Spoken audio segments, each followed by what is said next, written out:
was a lot of conversation in the build-up as to should Joshua get tagged, that it might draw him back to a place that he's been before and doesn't want to return to. You answered that a little bit in your last question, but was what you saw in the ring an anti-Joshua who was aware that he might be in that firefighting and maybe didn't want to be drawn into that again? I'll be honest with you, I'd have to watch it.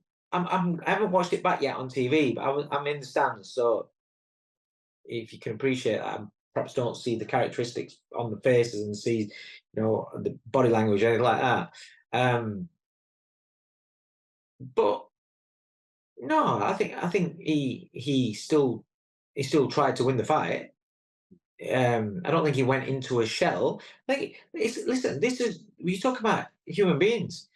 If he got hit and if he got hurt really badly in that first round, which he did get struck, but if he, you have flash knockdowns that you don't really think about them, or you get shots that actually my legs are fucked, my legs are gone. If it's a case of that, you're naturally going to be a bit more defensive minded, or you're gonna be more wary. You might not feel as though you can land your shot. I think a couple of times AJ threw a right hand and Dubois just took a little step back, took it away. He was throwing his jab and he was falling short a little bit. And if you're feeling vulnerable and if you're just missing, makes you not want to throw because you don't want to get tagged. What happened? He catches him with a good right hand, wobbles Dubois, runs onto him, doesn't think about what's coming back, gets clipped with a shot first, doesn't react to that and think, oh, I best be fucking smart here. He still throws this uppercut from the wrong distance and gets knocked out. But he went for it. He gambled. He went for it. He thought, I'm losing here. Here's the opportunity. I might not get another opportunity. Go for it. He went for it. Fair play to him. He went out on his shield. He tried. And when he got poleaxed, he still tried to get up. Can't knock him. He still tried. He got hit with a hell of a shot, walked onto it, and still tried to get up, Got nothing but respect for him for that. Nothing but respect for him. Listen, when we've seen it so many times with fighters that have come from nothing, made a lot of money, and then got hit with shots, and they've gone down, and they could have got up, and they've just been counted out and not tried to get up. We've seen that with even tough Mexicans. I've seen it where they've looked like you can see that hunger, that determination's gone, And Joshua's made more than most. He's had some unbelievable nights, and he's in that fire there last night, and he still tried to get up. Couldn't get up, but he still tried to get up. So full respect for him. Talk of a rematch here possible on the AJ side. They can execute a rematch clause. Talk of a Fury fight as well in the future, regardless of what happens in the Usyk rematch. What do you think of those two, the prospects of victory for AJ in those two fights? I don't think an immediate rematch is something that he should go for. I know he did it with Ruiz, but in Andy Ruiz, he had the physical advantages. He made a mistake where he hurts Ruiz and just walks in blindly and gets poleaxed with a shot that changed the whole fight. With Dubois, he's not got the physical advantages as such. He's not. Is he stronger? No.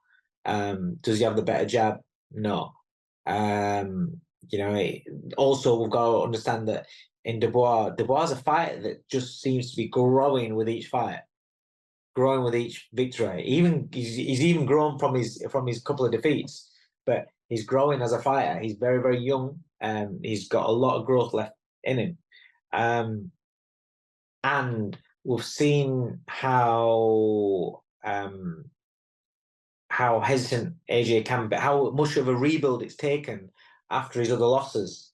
So unless he literally has no fear whatsoever of losing and has zero fucks given about the way that he got beat, then I think there might be some demons that are in there if he goes straight in. And if he gets hit straight away with that jab, they'll be like, whoa. So I don't think immediate rematch.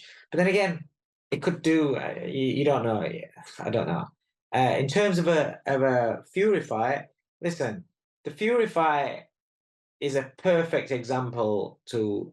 We've seen it in each generation. We had Hatton Witter. We've had all sorts of fights in the past.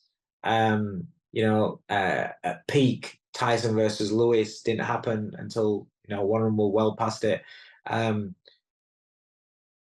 AJ Fury should have happened, and whether it's promoters, managers, fighters that were just wanting extra zeros on end and being difficult to deal with or whatever, for whatever reason, we were robbed of the greatest British fight in history, I think. Is it still a massive fight? Shit, yeah. 100%. But now you've got two fighters that look very, very vulnerable. So it's still an intriguing fight, because does Tyson Fury punch like Daniel Dubois? No. No, he doesn't. Is Tyson Fury vulnerable himself when he gets hit now? Well, you can say yeah, because obviously Ngannou drops him, but Usyk had him bad. So that fight is still a fight that people are still going to want to see. So I would say you have to make that fight just so about it. We had Kell Brook and Amir Khan years after the peak, and it was still a great fight. Anticipated, people still wanted it. Everybody was excited about it. It turned out to be very, very one-sided. But these, it was. I always said going into that fight, it was who's got what left, and it could be kind of like that for this, but it'll still be a good fight while it lasts. So I would say that's the fight. At least it might not be the fight it once was, but it's still the fight that I think people want to see. There is another option for Anthony Joshua, and that is to potentially look to hang up the gloves. He said he doesn't want to do that. He wants to continue, and I'm not certainly calling for that. However, there will be some sectors of the boxing public that will call for that. How much behind the scenes do you think that will be discussed, once the dust is settled on the fight? If people are honest with him, if he's got everybody that just kisses his ass around him, then nobody will want to bring that up, because there's plenty of people that make a lot of money from AJ fighting. He's a big business. But there will be one or two people that are around him, and he's got some clear. I know he's got close friends around him, so they may be the ones that turn around and say, "Do you know what? It's been a great ride. Are you sure you want to?" Just ask him the question: "Are you sure you want to carry on boxing for the right reasons? If you want to carry on boxing for the right reasons, go on. Fair enough. He's it's not like there are fighters out there that should be done and aren't done and carrying on. So if Anthony Joshua wants to carry on, then so be it. But it's got to be for the right reasons. And there is people around him that are close to him. He's got a lot. He has got some good people around him that have been around from day one, and maybe one or two of them will have a conversation with him, just to make sure it is for the right reason, because you've had a great run. Don't do it for the wrong reasons. You're just being tarnished, and just somebody's getting your name on the record. So we'll see. That's his decision, and he's. I look at somebody like him, and no matter what people have said, no matter what, myself included, doubts that people have had and things like that, look at the career he's had. Look at what he's done. Look at what he's built. Look at the legacy he's left. People want to diminish it and things like that, but he's had a hell of a career.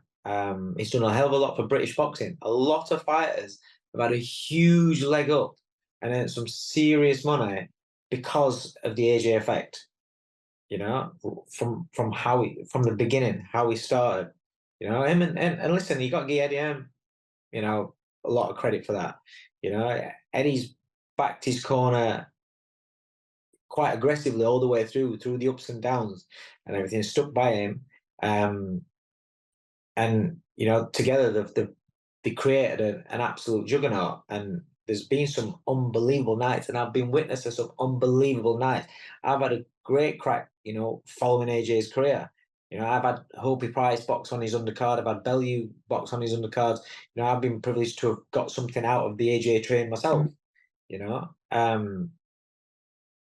It's been, and you look at on the wider scope for British boxing, you look at what he brought to Sky, you look at the generation of fans that came along to boxing events. 98,000 people there last night. I've looked at the undercard, an unbelievable undercard, but look at how empty it was. How empty that was for some great fights. And then AJ Dubois comes on, and then look at it. There's not many fighters that can do that. There's not many fighters. So, we need to respect what he's done throughout his career. And he's been a good role model for a lot of people, not outside boxing, just how he is, like how he looks after himself in between fights. Majority of fighters all get fat in between fights and, do this and do that. How many times have you seen AJ pissed up, in a bad way in between fights and stuff like that, and then getting back into camp? No, he's been a very, very good professional. So if he chose to call it a day, fantastic. You've had a great career, mate. Well done. But if he doesn't, and he chooses to carry on for the right ways, right reasons, then there you go. This division, one thing you got to understand about this heavyweight division right now, it's wide open. Everybody looks beatable. Everybody looks beatable. So you don't know. You just don't know yet right now who's the new world champion in a year's time, in 18 months' time. Look at how it is. So who knows?